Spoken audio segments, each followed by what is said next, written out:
Oke, selamat sore adik-adik semuanya. Assalamualaikum warahmatullahi wabarakatuh.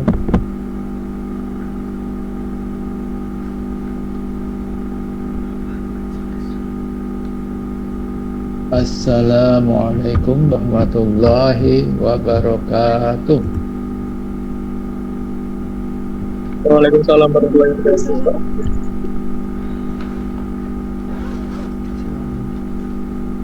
Terima kasih jawab ya. Mudah-mudahan yang menjawab insya Allah diberikan pahala yang banyak di bulan Ramadan ini.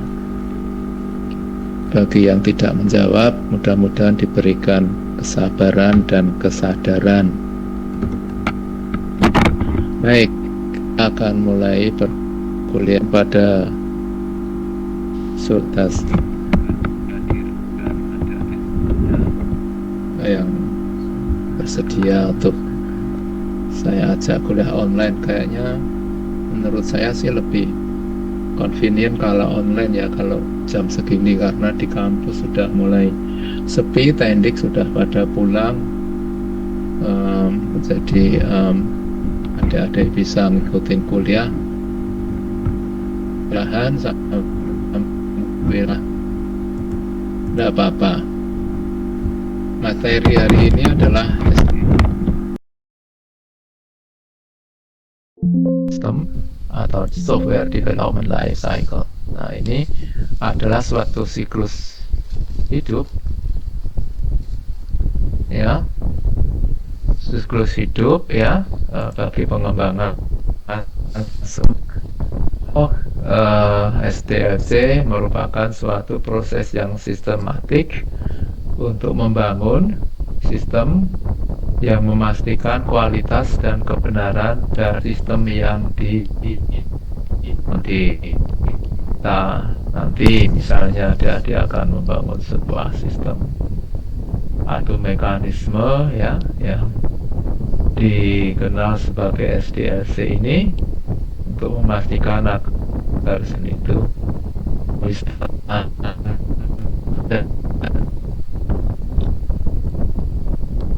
SDLC menghasil sistem dengan kualitas yang memenuhi ekspektasi dari customer.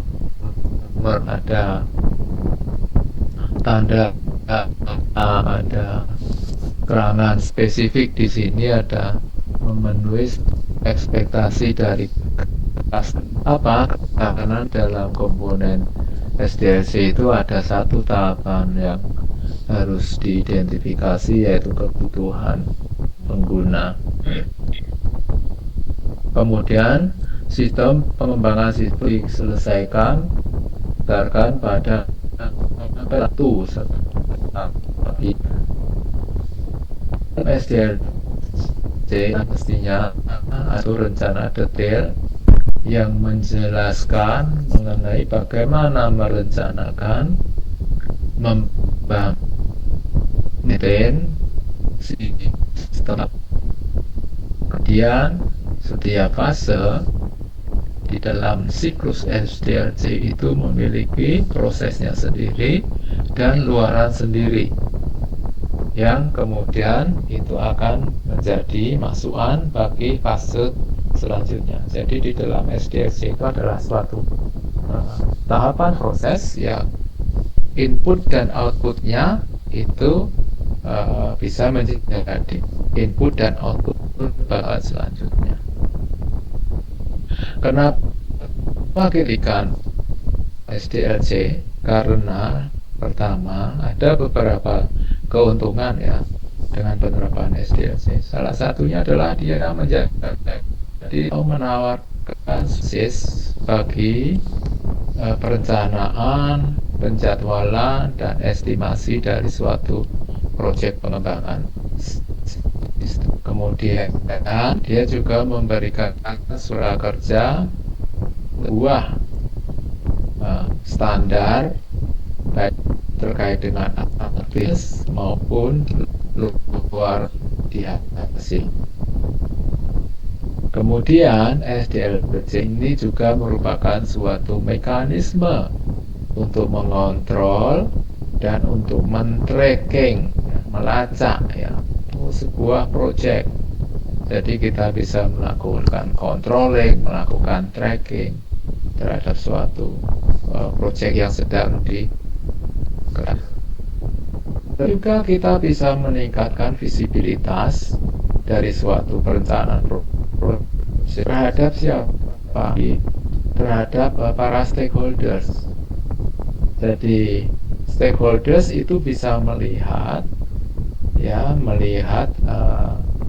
perencanaan proyek ya itu dengan lebih baik, tahapan-tahapannya bisa dilihat, sehingga masukan-masukan yang perlu diberikan itu bisa diberikan dengan lebih efisien.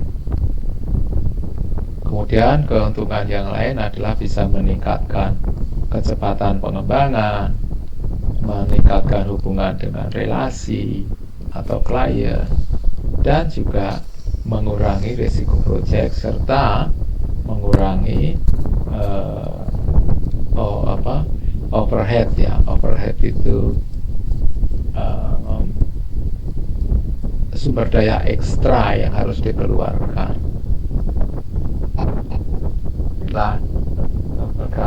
Dari siklus SDLC kita bisa melihat di sini bahwa siklus SDLC digambarkan sebagai sebuah lingkaran yang menutup ya, urutan proses berupa lingkaran yang tertutup. Kita mungkin agak sulit menentukan di mana awal, di mana, karena dia merupakan suatu lingkaran, tetapi dengan melihat fase-fase yang bisa diidentifikasi di situ, kita bisa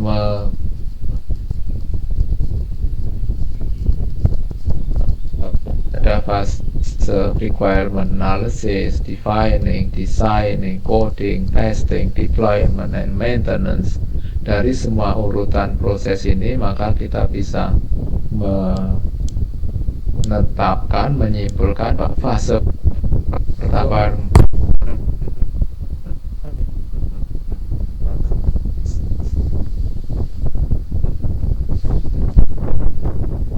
satu ya, coba diperan ya, ada berapa, 7 fase identifikasi, mulai requirement, define, test, satu tentang requirement. Fase ini merupakan persyaratan ya, rata ini merupakan di dalam SDL development lah. Di sini ini dikerjakan tim ya, dengan masuk ke ya, oleh dari beberapa sumber adalah lalu ditanggapi dari stakeholders.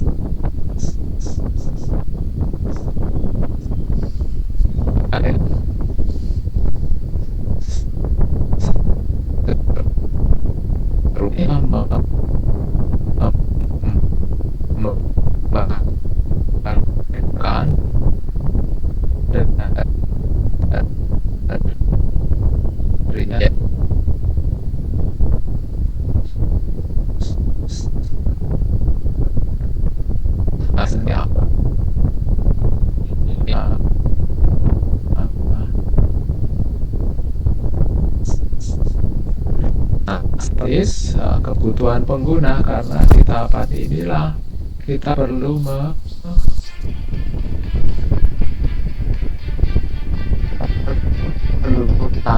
pengguna customer-nya apa di dalam ini membuat sebuah ya dilakukan oleh kasta. Ketika kita digunakan oleh kasta, mereka perlu customer. Inilah kemudian analisis dirumuskan, termasuk di ini taktub ya scope dari seluruhan proyek, juga isu-isu yang si serta yang pengaruhi proyek. Oke. Perencanaan untuk quality assurance requirement and reason of the risk is also done at this stage ya. Jadi beberapa seperti quality assurance requirements ya, persyaratan jaminan kualitas ya, kemudian risiko ya, dan risiko yang tadi itu dari di dalam tahapan ini, sehingga di dalam tahapan ini kerja perusahaan tahapan ini membantu perusahaan atau tim kita untuk menganalisis lakukan ya, untuk menyelesaikan pekerjaan sistem yang diinginkan.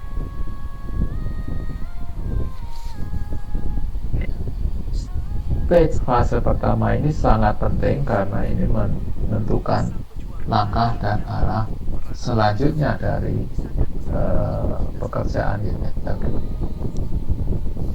Adalah visibility. Kalau lihat visibility ini berarti kita akan mencari ya, mengevaluasi tentang visibilitas dari akan kerjakan. Berapa tipe visibilitas yang harus kita lakukan, misalnya apa? Visibilitas dari sisi ekonomi misalnya. Ini berbicara tentang budget, apakah ya bisa menyelesaikan. Ketiga itu dan hukum terkait dengan misalnya kalau kita membuat sebuah sistem masih ya, pertahanan ya, ini terkait dengan cyber law ya misalnya, atau peraturan lain yang terkait dengan sistem yang akan kita buat. Operation visibility ya, can we create operation which is expected by client ya, apakah kita bisa menciptakan fungsi-fungsi yang diharapkan oleh kelas. Kemudian technical ya, terkait dengan visibility teknis itu kita perlu cek apakah komputer sistem kita yang akan kita gunakan itu bisa mendukung software yang akan kita bangun. Kemudian yang terakhir adalah penjadwalan untuk memutuskan bahwa proyek itu bisa diselesaikan dalam waktu yang direncanakan. Jadi ini adalah beberapa studi terkait visibilitas ya, apakah proyek kita nanti akhirnya kita selesaikan atau tidak dengan 3 komponen atau 5 tipe visibilitas. Oke, selanjutnya requirement analysis sudah, defining, atau kalau di gambar ini tulisannya defining ya, tapi ini sesuatu. Nah, selanjutnya design ya, tahapan yang selanjutnya di dalam tahapan ini maka kita sudah mulai berusaha untuk mendesain sistem kita rencanakan. Dua jenis, ada dua tipe desain yang harus kita lakukan. Pertama adalah high level design, low level design. High level design itu adalah berisi tentang apa? Nah, ada banyak hal. Ya, pertama itu deskripsi dari setiap modul. Jadi misalnya di dalam software kita atau harus cari tahu sistem juga tuh targetnya berapa, dia jangan ada sampai kita beberapa bengong, jangan sampai kita nggak modul cari ya tahu, dan kita kita harus tahu membuat teknik software. kayak gitu. Misalnya kita membuat sistem Yang kedua adalah kalian tentuin juga kategori kampus kalian. Ini modul, bisa kalian hanya bagi ada jadi 3 modul kategori ya guys. Jadi yang pertama adalah target input, utama. Ini adalah universitas atau kampus yang paling display, kalian impikan. Kayak misalnya kalian menjadi atau dosen yang pengen banget ke UI, nah itu mungkin bisa tampilan. dijadiin target utama. Ada modul query. Terus yang kedua adalah target realistis. Kita mulai Nah ini yang angkanya mengidentifikasi masuk dengan skor modul-modulnya kalian apa, sekarang. Misalnya kalian dan udah tryout nih, terus termasuk kalian deskripsinya input itu average-nya apa, sekira display itu apa, 700 query atau itu apa. 950 segitu-segitu. Ya, outline about the functionality of each every module. Selanjutnya kita juga perlu mendesain interface ya antar muka untuk menghubungkan antara modul-modul ini ya, modul input dengan modul display, modul query, supaya itu bisa internet bisa ditampilkan, bisa digunakan oleh pengguna dengan mudah. Yang selanjutnya adalah database. Database ini berbicara tentang data, ya, berbicara tentang data yang menjadi inti dari sistem informasi pertanahan misalnya yang kita bahas. Ya.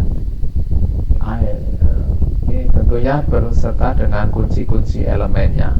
Nah, di sini mungkin barangkali adik-adik kemarin sudah belajar tentang Land Administration Domain Model ya. Di situ kan ada beberapa sub kelas, ya. Ada beberapa kelas dan beberapa kelas.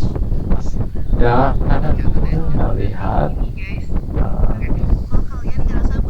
atribut dalam sistem perumahan itu yang mungkin bisa ditampilkan dengan LADM ya, Land Administration Domain Model. Selanjutnya yang kelima adalah menyelesaikan diagram arsitektur yang dari sistem yang akan kita bangun. Ini adalah desain bagaimana terkait dengan desain tingkat rendah atau level design lebih berbicara pada hal-hal yang sangat teknikal, berbicara tentang functional logic, sangat teknis, sudah mulai berbicara tentang implementasi teknisnya. Kalau berbicara tentang database itu sudah sampai atribut-atributnya, tipe datanya dan sebagainya. Kemudian menyelesaikan detail dari interface. Kita semua tipe sudah mungkin harus identifikasi. Kita masuk juga ke transfer message. Ya, seringkali kan kalau sistem itu kan pesan itu bisa kita isikan, dan kemudian terakhir menyelesaikan input dan output untuk setiap modul. Ini adalah desain untuk low level. Nah, fase keempat selanjutnya yang inti dari grafik kan penting, tetapi sebenarnya pekerjaan yang utama itu sebenarnya dilaksanakan. Kita bisa kan bahwa the longest DLC back. Jadi ini merupakan fase lama dari di provinsi karena di sini pemrograman itu mulai dilakukan ya, melakukan program pemrograman software yang kita gunakan secara Anda melihat programan ini tahap mulai dari pilot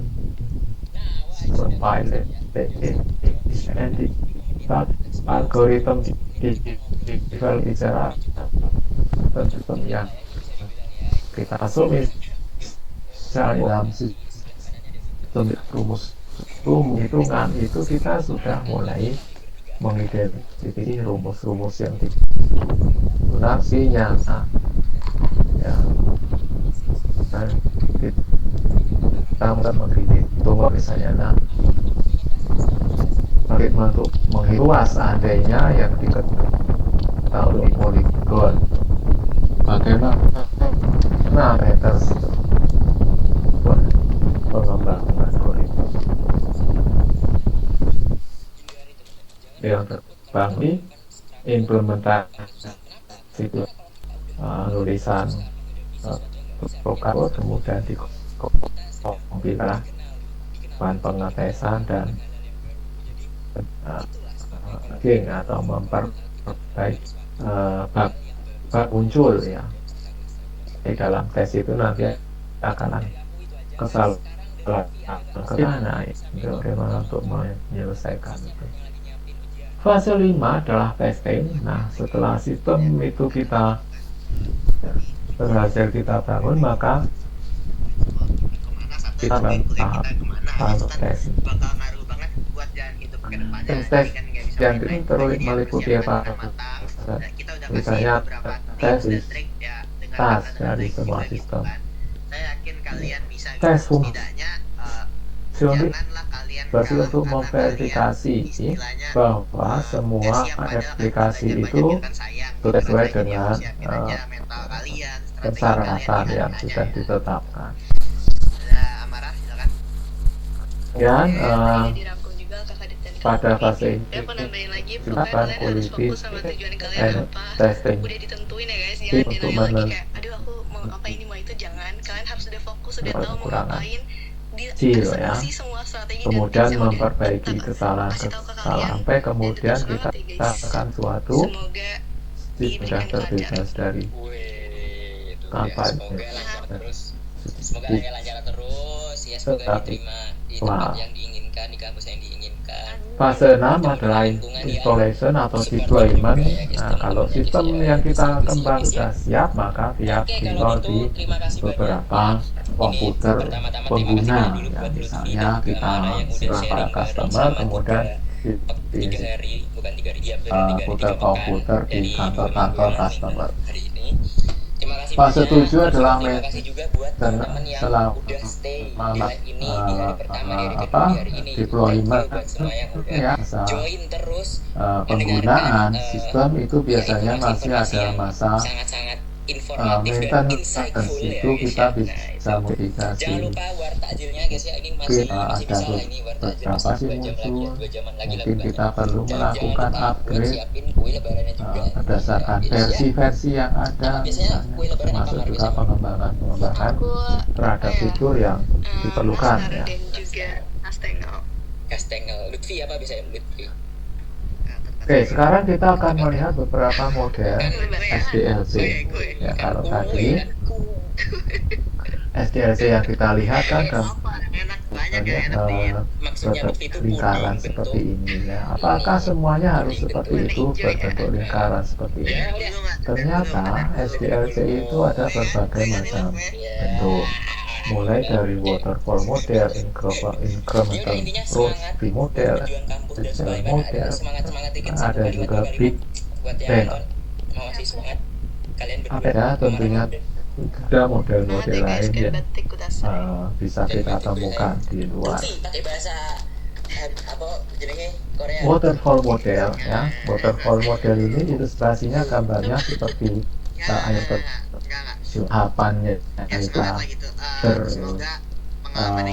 dimulai dari atas ya, ini tahapan pertama itu kita lakukan. Kemudian setelah selesai maka turun ke bawah Ya, oke. menuju ke Gitu ya sistem guys ya. desain. Semangat-semangatnya dari Setelah selesai teman-teman. turun ke Teman-teman saya bawah tolong disimpan ya guys implementation. ya.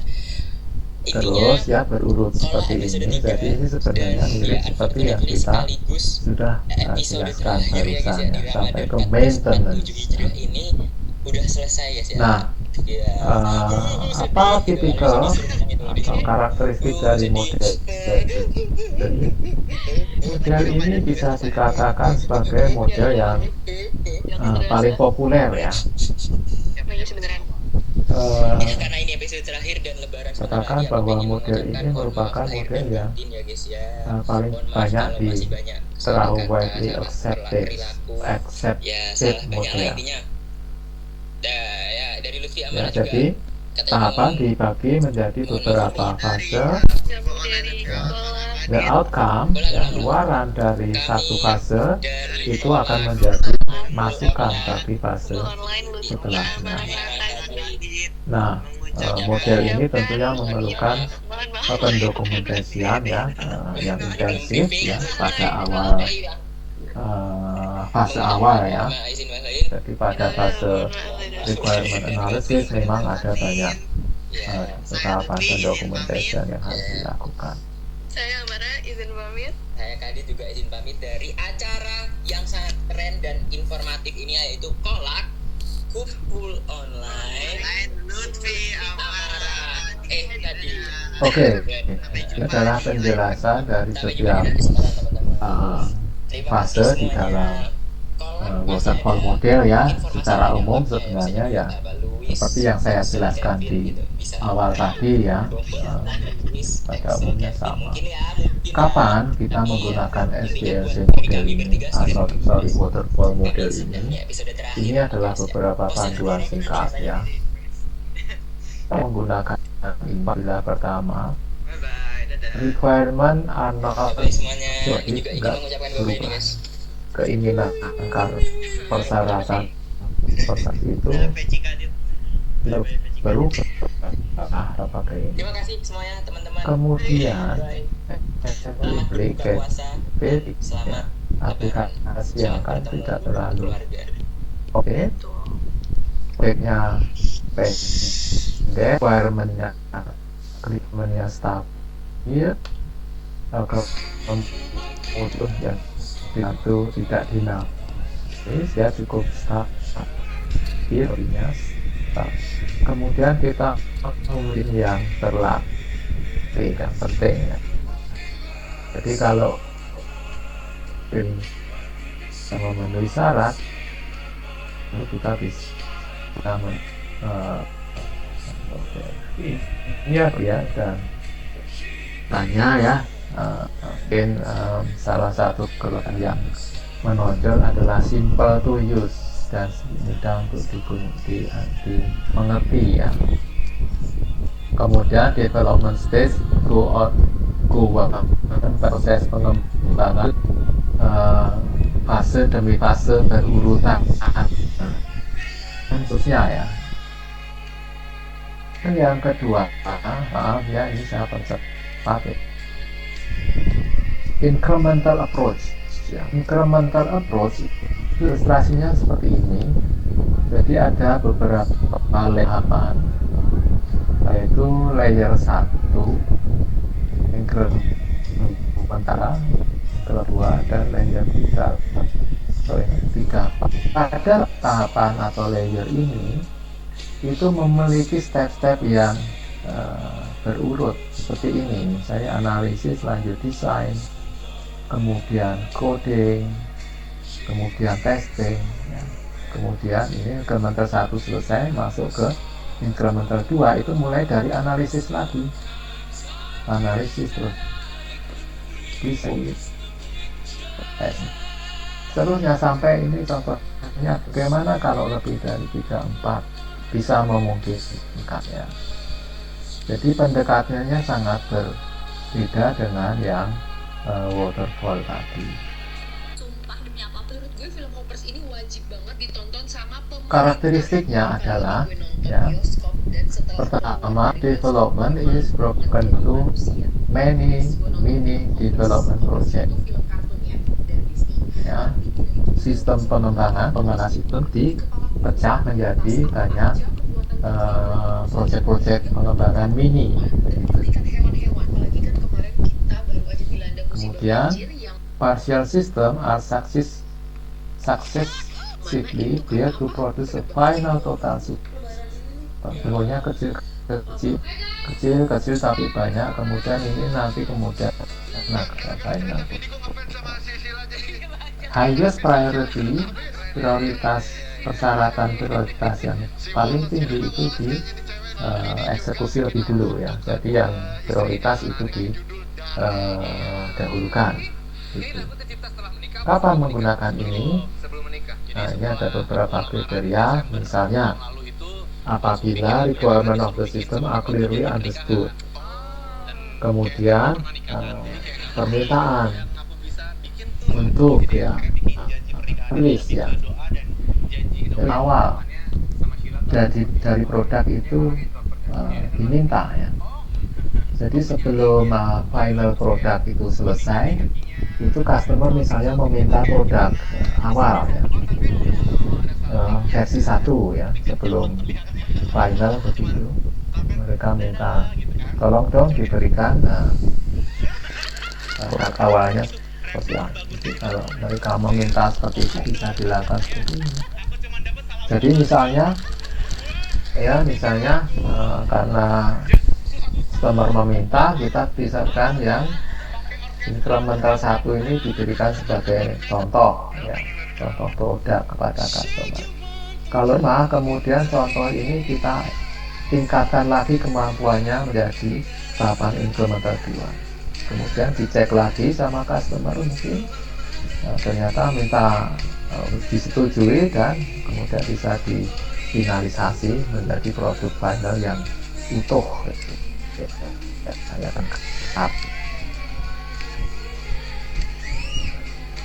Oke, yang selanjutnya adalah model V.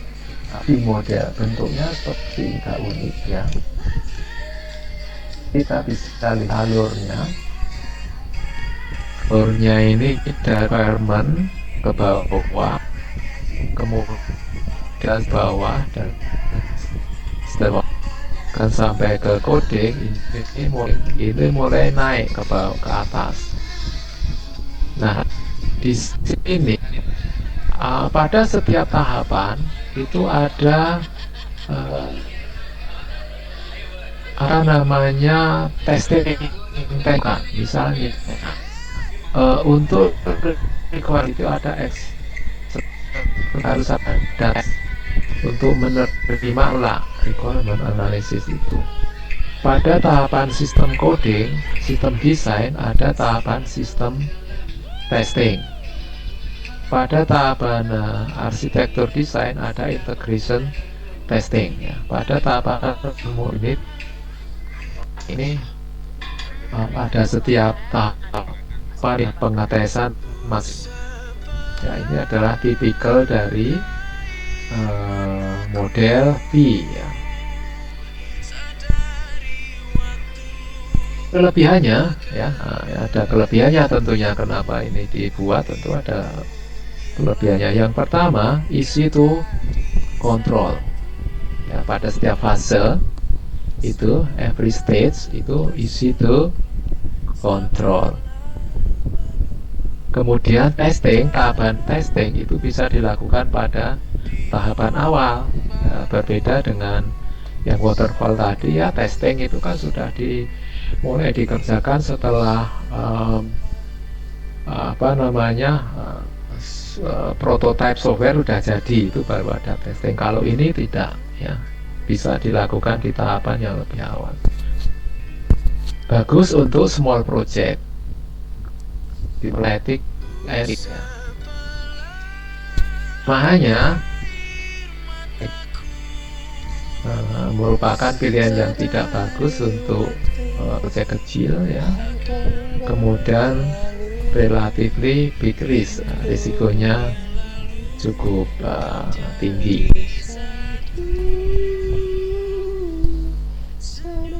Yang selanjutnya adalah agile. Seperti ini kita bisa bahwa pada tahapan agile itu arah panahnya, arah urutan proses itu bisa back and forth ya, maju mundur. Maju, misalnya ya requirement, tahapan requirement, kemudian maju ke arsitektur desain. Ternyata dari arsitektur desain, kalau ditemukan ada kekurangan di bagian requirement, bisa balik lagi. Setelah desain masuk di development, pada tahap pengembangan ternyata pengembang menemukan ada kekurangan dari sisi arsitektur misalnya atau desainnya, bisa balik lagi dan seterusnya, back and forth ya, maju mundur seperti ini. Saya rasa ini juga tentunya ada plus minusnya ya, advantage-nya ya. Correction of functional requirement are implemented in the development process to provide the competitiveness. Kemudian project itu dibagi menjadi iterasi-iterasi yang transparan dan kecil ya. Aku ingat waktu itu Vidi tuh suka. Kamu suka gimana waktu itu tempat favorit kamu itu? Release itu bisa menjadi mungkin sama dengan yang incremental approach tadi ya, bisa menghasilkan fast release, tapi tentunya ada kekurangan juga, difficult in measuring the final cost ya. Costnya itu bisa jadi sulit terukur karena prosesnya itu maju mundur, maju terus, maju mundur, maju terus mundur.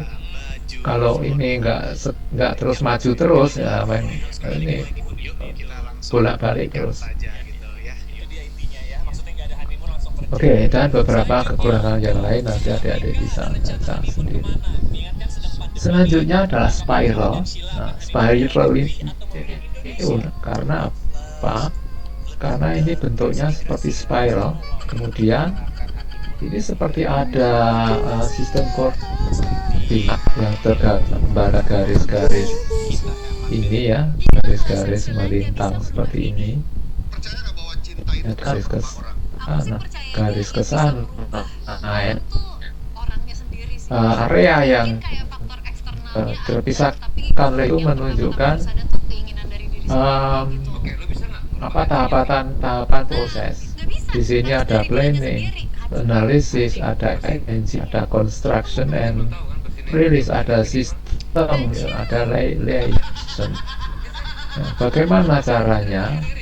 Ini dimulai dari titik tengah ya, dari bagian yang paling kecil di sini, kemudian berputar seperti ini, seperti spiral ya, semakin membesar begitu. Ini dari sini ke sini. Nah, ini satu putaran ini sudah melingkupi pekerjaan atau bagian pekerjaan liaison, analysis, engineering, construction and release, bahkan sistem evaluation.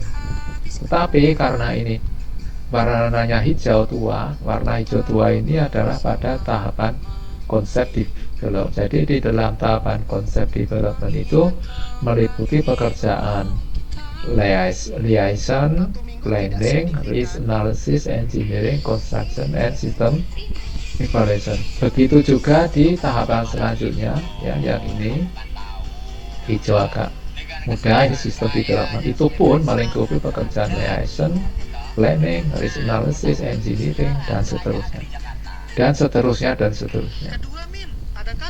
ya. Jadi ini cukup menarik ya, cukup komprehensif menurut saya.